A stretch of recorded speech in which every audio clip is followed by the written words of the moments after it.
Pero ya terminé de escribir todo el libro. Aquí está la portada. Aquí tenemos lo preliminar. Aquí puse mi logo, algo bonito para ustedes como tener de fondo. Y pues como esa ya es nuestra última semana con este libro, ya esta semana terminamos de leer este pequeño libro, lo que es la verdad y es ver lo que la iglesia ve, eso es lo que es la verdad. ¿Y qué ve la iglesia? El intelecto que ayuda a la voluntad.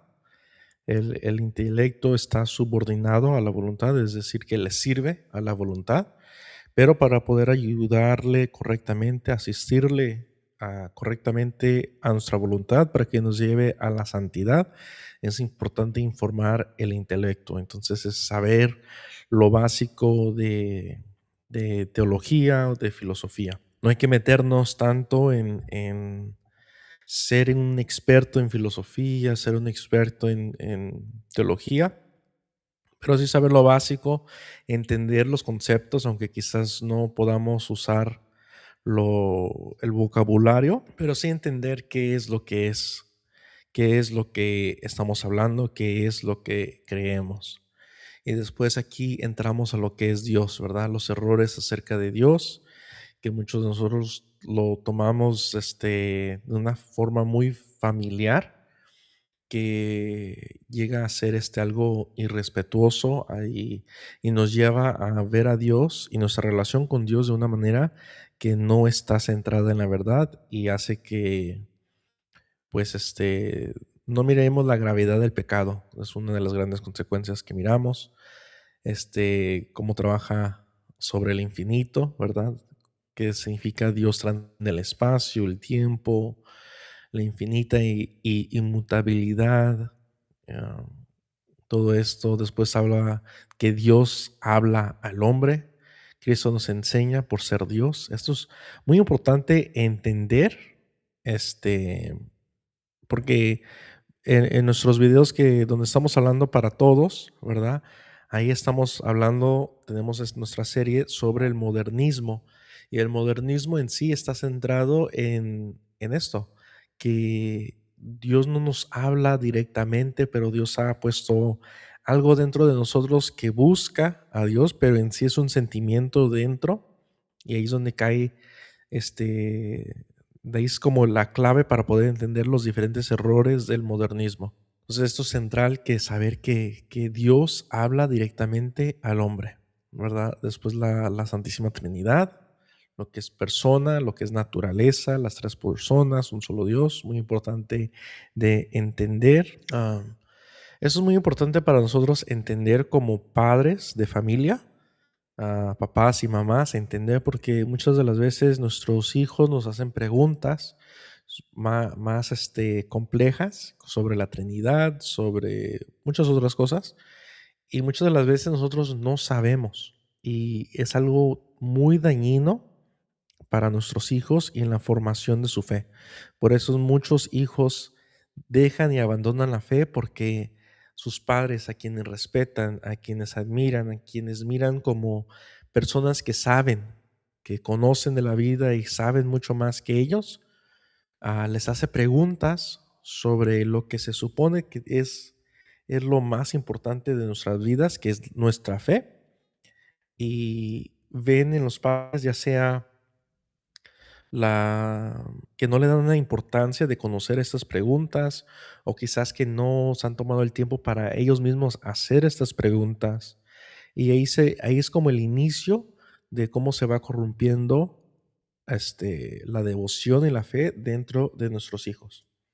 Por eso es comúnmente ahora ver muchos hijos que abandonan su fe. ¿Por qué? Porque los papás no conocen su fe, y cuando les hacen preguntas, pues es porque sí y ya, y no, o sea, el catolicismo no nos lleva a solamente escuchar y aceptar todo lo que se nos dé, sino los sacerdotes, los obispos, el papa nos dice cosas que tienen que ser la verdad, o uno supone que va a ser la verdad, pero si no les creemos, uno puede estudiar, uno puede ver por sí mismo y va a llegar a las mismas conclusiones. Por eso cuando miramos como a filósofos paganos, como los griegos, como Sócrates o Plato, creo que así se pronuncia en español.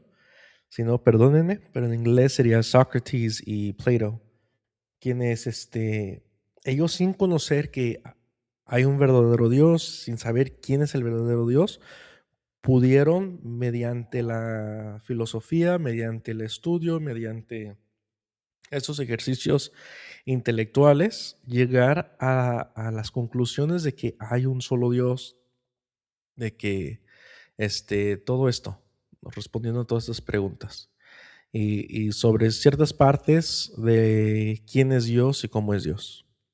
Y es importante por eso estudiar para poder saber contestar. Y también si nuestros metas es como, por ejemplo, como el mío de enseñar a otros, pues antes de enseñar hay que aprender. Si uno no se está tomando el tiempo de estar constantemente aprendiendo, la verdad uno no tiene negocio, uno no tiene, ahora sí que, así se diría en inglés, no, uno no tiene negocio de estar enseñando, que no es una expresión no directamente como negocio de hacer dinero, pero uno no tiene el por qué estar ahí enseñando, uno no tiene ese deber, esa capacidad de estar enseñando si uno no está constantemente aprendiendo. Ok, después hablamos del Padre, Hijo y Espíritu Santo y lo que se trata de todo esto, algunas precisiones adicionales.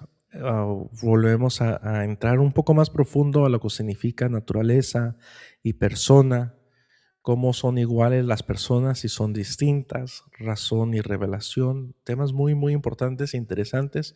Y algo que me encanta de este libro es de que son más simples, no está escrito de una manera muy intelectual, donde deje a la mayoría fuera de poder entender lo que se está diciendo, sino para mí se me hace algo alcanzable, algo que sí se pueda entender. Hay ciertas partes que sí es un poco más complejo, pero nada más es estar leyendo lentamente, meditando, pensando, orando y Dios nos va a estar iluminando, ayudando.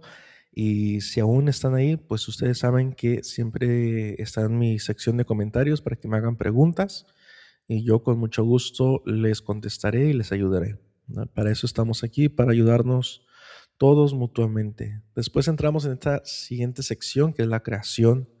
Hablamos de Dios como creador. Aquí entramos más como en el Génesis y ahora sí dentro de lo que es la religión y menos sobre lo que es la filosofía y cómo entendemos nuestra religión a los ojos de filosofía. Aquí entramos más en lo que es la fe, la revelación, que nuestra la fe no es algo lo que uno crea. O sea, si yo tengo fe de que hay 20 dioses y son los dioses de Grecia y los de Noruega, esa no es fe, en realidad. Esa es una distorsión, esa es una falsedad. Lo único que puede ser fe es lo que está atado hacia la verdad dada por medio de la revelación. Es decir, si no está en la revelación, que fue Jesús mismo quien nos dio esa revelación, todos esos tesoros que llamamos el depósito de la fe, cual terminan con el último apóstol, si alguna creencia de nosotros, una suposición de nosotros, no está atada directamente hacia eso, hacia ese depósito de la fe, no es fe. Es distorsión, es falsedad. La fe solamente es aquella que está atada a la verdad de la revelación. Después hablamos, ¿verdad?, del universo creado. ¿Qué significa cuando hablamos imagen y semejanza, verdad? Entonces hablamos del espíritu y la materia, los grados del ser, eternidad, eve- eternidad y tiempo, la creación en el tiempo, los ángeles y los hombres, la caída del hombre, y todo esto más que aprendemos y que decimos durante el credo, pero que profundizamos aquí por medio de este libro aún mucho más, ¿verdad? Y todo eso son temas muy buenos. Aquí también hablamos de las cuatro últimas cosas, ¿verdad? La muerte, purgatorio, cielo, juicio. Hablamos el fin del mundo, que es la muerte, el infierno, el anticristo. Y ya vamos a entrar aquí, pues, uno mismo, habituación a la realidad. Vamos pues aquí. La primera parte de este libro trató sobre Dios. La segunda parte trató sobre la historia de la acción de Dios sobre la raza humana. Observarse la palabra historia. El cristianismo es una religión histórica. El tiempo siempre ha sido su cuarta dimensión. Al estudiar la relación del hombre con Dios, el tiempo es vital. Su relación con Dios tiene una historia, una forma, un desarrollo de hecho, una trama. Importante enormemente cuando nació un hombre. No se trata de un mundo superior estático con el cual el hombre ha tenido y solamente podría tener una relación fija. Ese mundo y nosotros hemos tenido bastantes cambios de relación. Las cosas que han sucedido son parte de nuestra religión, tanto como las cosas que son. No conocer la historia es no conocer la religión, y no conocer la religión es no conocer la realidad, porque los hechos de la religión no son simplemente hechos religiosos sin hechos, y los hechos más importantes, los que hemos estado estudiando, es ese contexto de realidad en el que estamos y de lo cual no podemos escapar de ninguna manera. Dado que el contexto es lo que es, nos queda estudiar nuestro propio ser y nuestra propia vida dentro de él. Y este será el tema de la tercera y última sección de este libro. Y todo esto es muy importante. Voy a regresar a nuestra sección que hemos hablado sobre, ah, sobre el modernismo. Aquí estoy sacando otro libro del mismo autor que también es relevante aquí. Pero en nuestra serie del modernismo, esto es muy importante entender porque nos han querido engañar en decir que lo que ha sucedido en la Biblia son simplemente cuentos, exageraciones, quizás sí basadas en cosas reales, pero exageraciones para dejar algo, una enseñanza más profunda, agregar cosas místicas para ayudar a creer, pero no realmente pasó, como por ejemplo que yo he escuchado y yo he ido a clases de diócesis donde me han dicho que am, cuando cruzaron, ¿verdad?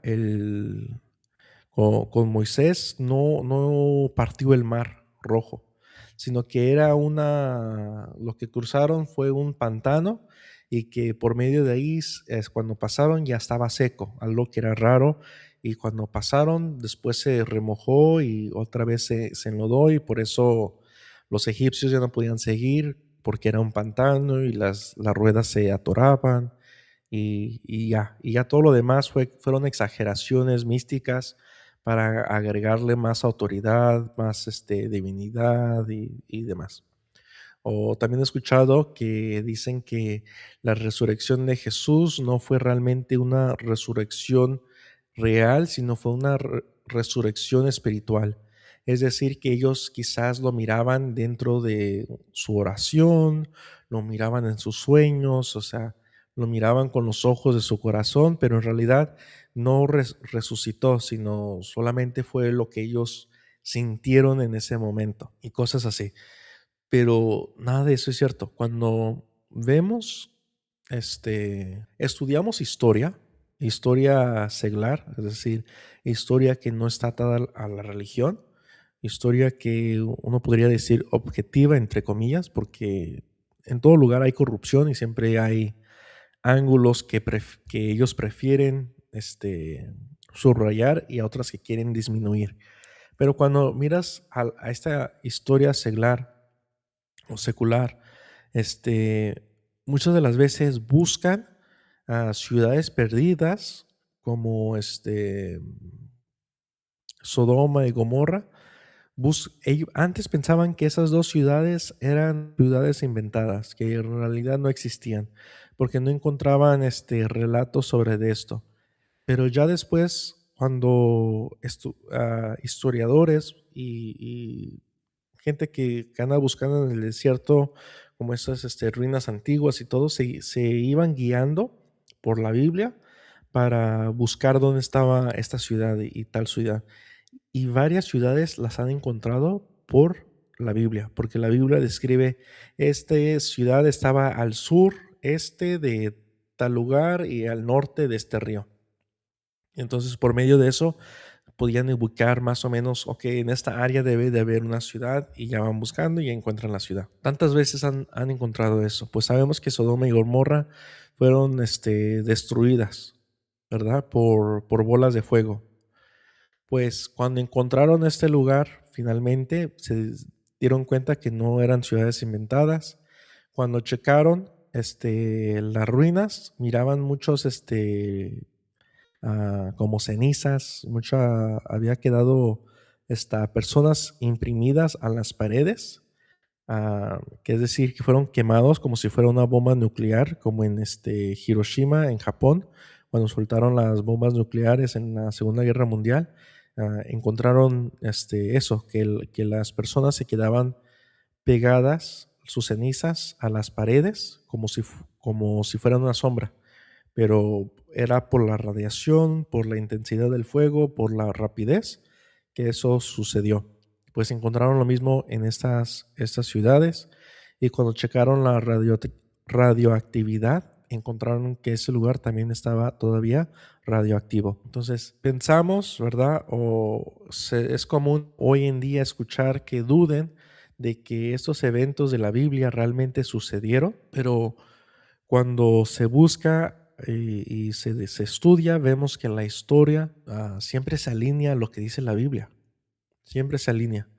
Y tarde que temprano siempre hay pruebas de que lo que está diciendo la Biblia es cierto, o por lo menos más probable de lo que eran las suposiciones de los ateos, que decían, por ejemplo, que esas ciudades no existían y que solamente era algo simbólico o literatura religiosa donde inventan cosas para enseñar alguna lección. Entonces es importante, y por eso como católicos, si se han dado cuenta, católicos que están en las redes, que les gusta argumentar, los apologéticos, también estudian historia, porque por medio de la historia es que vamos a entender, como por ejemplo, cuando hablan de la Santísima Trinidad, dicen que ese es un invento después de los cristianos, después de Constantino, o en los concilios que sucedieron ya después, que no fue algo revelado por Jesús mismo.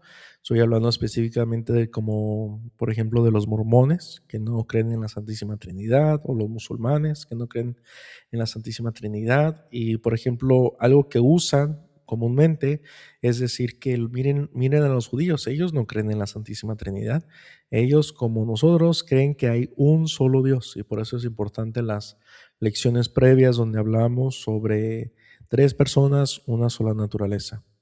Pero también cuando estudiamos historia, solamente la historia, no tanto la teología, cuando estudiamos historia nos damos cuenta que la mayoría de los judíos antes de Jesús, había un movimiento grande de judíos que creían que había mínimo dos personas en un Dios, que era en sí lo que ellos podían ver era que era Dios Padre, aunque no usaban ese mismo lenguaje, pero era Dios Padre y Dios Hijo, porque hay muchas referencias que uno puede usar del Antiguo Testamento para argumentar de que la Santísima Trinidad fue revelada desde Génesis capítulo 1, versículo 1.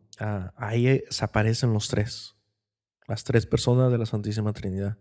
Pero también dentro de la religión histórica de los judíos, está dentro de ellos, decían que había dos o tres personas dentro del un ser de Dios.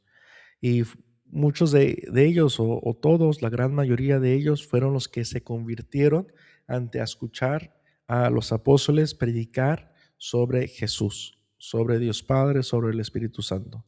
Ellos fueron los que se salieron de esa secta, de esa nueva herejía del judaísmo, y regresaron a estar dentro de la iglesia de Dios, que es la católica.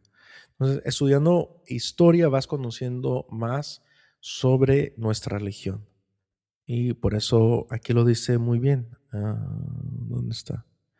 No conocer la historia es no conocer la religión. Y no conocer la religión es no conocer la realidad. Eso es muy cierto. Si te gustó este video y quieres ver el video completo, o si quieres hacerte miembro del club de lectura donde leemos libros clásicos católicos para ayudarnos en nuestra fe, hazte miembro por medio de YouTube o Facebook.